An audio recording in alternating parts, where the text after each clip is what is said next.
Dahil sa pabago-bagong panahon at paglakas ng mga bagyo dulot ng climate change, ang gobyerno ay nagpupursigi na maibsan ang epekto ng mga kalamidad na ito.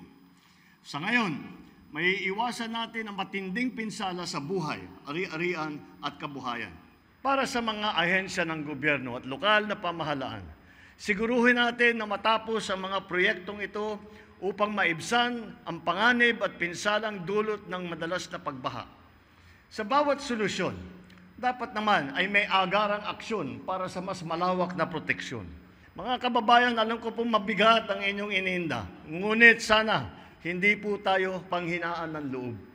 Hangad ko ang ating sama-samang pagbangon na puno ng pag-asa, pagmamahal at pagkakaisa.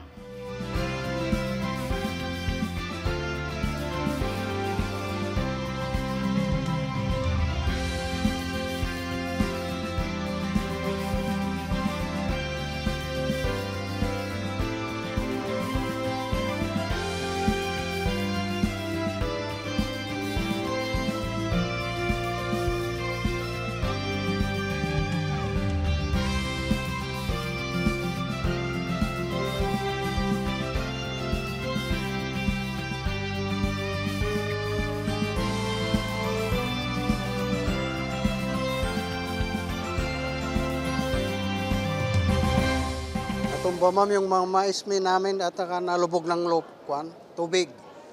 Yun ma'am, nasira lahat yung mga mais namin.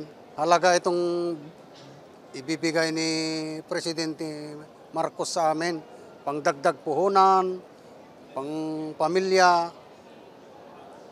at saka pang maintenance gamot sa aming mga senior citizen. Agyamanak kini Apo Presidente Marcos. Ay, napakalaking tulong sa amin, ma'am, itong matatanggap naming assistant ngayon. Kaya nagpapasalamat po ako kay Mr. President dahil napakalaking tulong sa amin ito, ma'am, bilang magsasaka. Dahil ito po ay gagamitin namin na magiging puhunan muli, bili namin ng mga binhe, mga ganun po.